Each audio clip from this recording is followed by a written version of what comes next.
नमस्कार दोस्तों, स्वागत है आपका हिंदी कथा सागर में। आज हम लेकर आए हैं पंच परमेश्वर मुंशी प्रेमचंद की एक प्रेरणादायक और अमर कहानी। यह कहानी दोस्ती, न्याय और ईमानदारी की ऐसी मिसाल पेश करती है जो हर इंसान को सच्चाई का रास्ता दिखाती है। तो आइए सुनते हैं दिल छू लेने वाली कहानी पंच परमेश्वर। तो दोस्तों, बिना देरी किए हुए कहानी में प्रवेश करते हैं। मुंशी प्रेमचंद हिंदी साहित्य के महान लेखक थे। उनकी कहानियाँ समाज, इंसानियत और नैतिक मूल्यों को बहुत सुंदर ढंग से प्रस्तुत करती हैं। पंच परमेश्वर उनकी सबसे प्रसिद्ध और प्रेरणादायक कहानियों में से एक है। यह कहानी दोस्ती, न्याय और ईमानदारी की ताकत को दर्शाती है। एक गांव से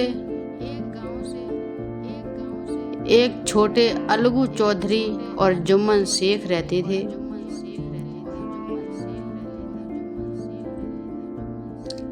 जो छोटा सा गांव था उसमें ये दो लोग रहते थे। एक छोटे से गांव में अलगू चौधरी और जुम्मन शेख रहते थे। दोनों बचपन के मित्र थे। उनकी दोस्ती पूरे गांव में प्रसिद्ध थी। लोग कहते थे कि दोनों एक दूसरे के बिना अधूरे हैं। अगर अलगू कहीं जाता तो अपना घर जुम्मन को सौंप देता, और अगर जुम्मन बाहर जाता तो अलगू को उसके घर का ध्यान रखता। दोनों की इतनी गहरी दोस्ती थी। दोनों के धर्म अलग थे लेकिन दिल एक थे। उनकी दोस्ती में कभी धर्म या जाति की दीवार नहीं थी। जुम्मन की एक बूढ़ी खाला थी। उसके पास थोड़ी सी जमीन और संपत्ति थी। वह अकेली थी और उसकी देखभाल करने वाला कोई नहीं था। जुम्मन ने बड़ी मीठी बातें करके खाला को अपने साथ रहने के लिए मना लिया। उसने वादा किया कि वह जिंदगी भर उसकी सेवा करेगा। खाला ने विश्वास करके उसकी सारी संपत्ति जुम्मन के नाम लिख दी। कुछ महीनों तक सब ठीक चला। जुम्मन और उसकी पत्नी खाला की अच्छी देखभाल करते थे। लेकिन जैसे ही संपत्ति पूरी तरह जुम्मन के नाम हो गई, उनका व्यवहार बदल गया। अब खाला को समय पर खाना नहीं मिलता था। जुम्मन की पत्नी उन्हें ताने देती थी। कभी सूखी रोटी देती, कभी भूखा छोड़ देती। बूढ़ी खाला सब सहती रही, लेकिन एक दिन उसका धैर्य टूट गया। खाला ने जुम्मन से कहा, बेटा, अब मुझे यह अपमान सहा नहीं जाता। मुझसे ये अपमान सहा नहीं जाता। मुझे हर महीने थोड़ा खर्च दे दिया करो। मैं अपना खुद खाना बना लूंगी। जुम्मन ने गुस्से में जवाब दिया, क्या रुपए पेड़ पर लगते हैं? अब खाला समझ गई कि उसे न्याय नहीं मिलेगा। उसने गांव में पंचायत बुलाने का निश्चय किया। बूढ़ी खाला लाठी टेकते हुए गांव-गांव लोगों से न्याय की गुहार लगाने लगी। कई लोग उसकी बात सुनते, लेकिन कोई खुलकर जुम्मन के खिलाफ बोलने की हिम्मत नहीं करता। आखिर वह अलगू चौधरी के पास पहुंची।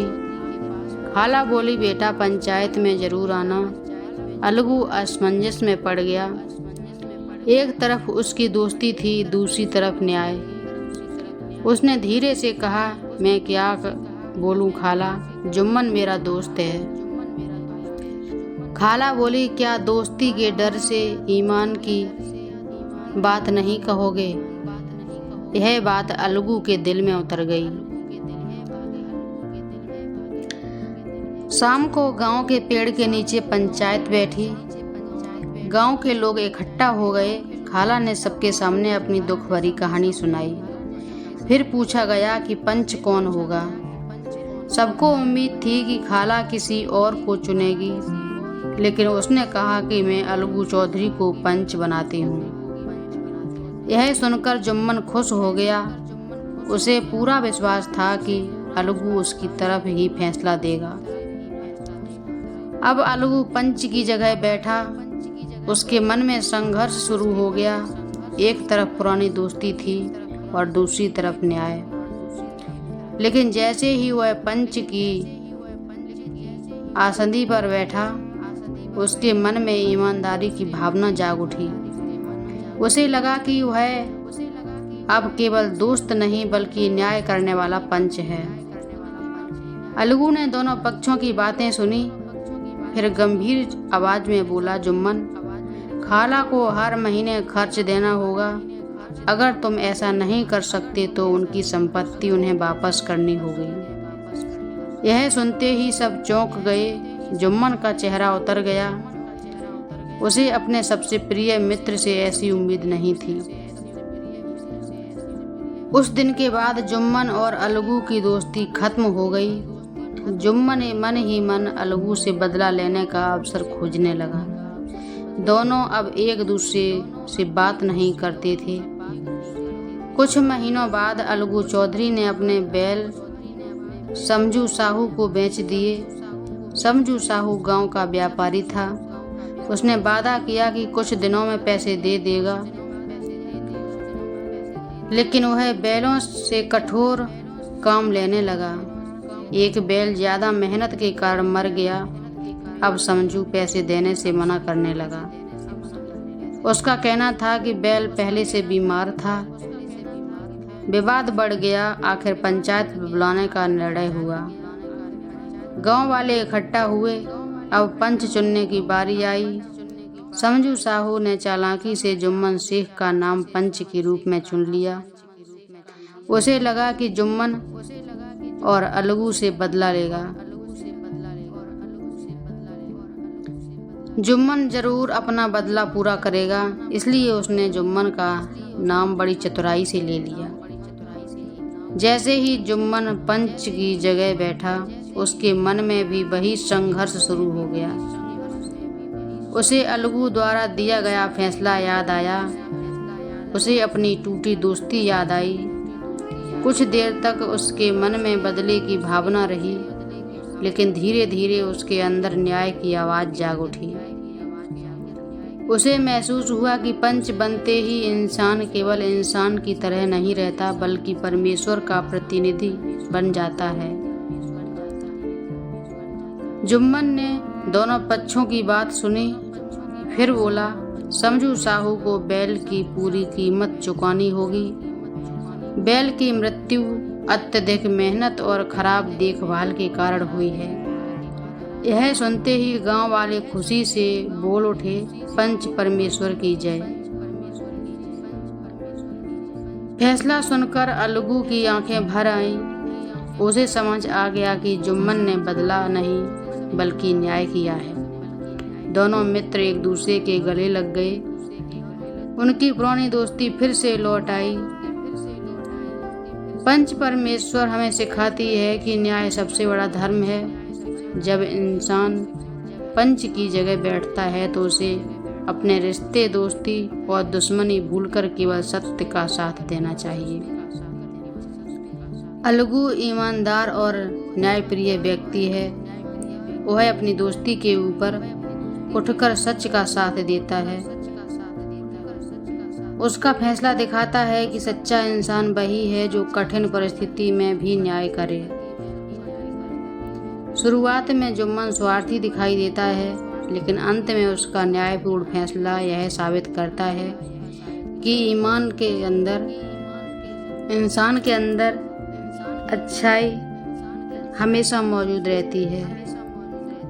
खाला कमजोर जरूर थी, लेकिन अन्याय के खिलाफ आवाज उठाने का साहस रखती थी। वह हमें सिखाती हैं कि इंसान अपने अधिकारों के लिए खड़ा होना चाहिए। यह कहानी हिंदू मुस्लिम एकता का एक सुंदर उदाहरण भी है। अलगू और जुम्मन की दोस्ती दिखाती है कि सच्चे रिश्ते धर्म से बड़े होते हैं। मुंशी प्रेमचंद ने बहुत सरल और प्रभावशाली भाषा का प्रयोग किया है। वे गांव का वातावरण, पंचायत का दृश्य और पात्रों की भावनाओं को इतने सुंदर ढंग से प्रस्तुत करते हैं कि पाठक कहानी से जुड़ जाता है। मुंशी प्रेमचंद हिंदी साहित्य को सबसे प्रसिद्ध नैतिक कहानियों में गिनी जाती है। यह कहानी आज भी स्कूलों में पढ़ाई जाती है और लोगों को न्याय और सत्य का महत्व भी सिखाती है। पंच परमेश्वर केवल दो दोस्त की कहानी नहीं है, यह उस सत्य की कहानी है कि न्याय सबसे ऊपर होता है। जब इंसान ईमानदारी से फैसला करता है तो उसके अंदर पंच परमेश्वर की आवाज़ बोलती है।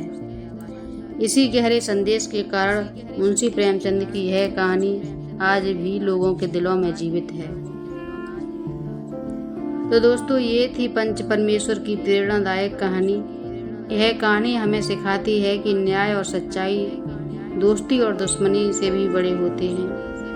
जब इंसान ईमानदारी से फैसला करता है तब वह सच्चे अर्थों से पंच परमेश्वर बनता है।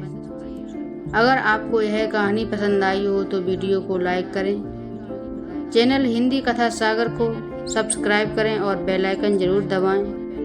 कमेंट करके बताएं आपको अलगू चौधरी और जुम्मन शेख में कौन सा पात्र सबसे अच्छा लगा।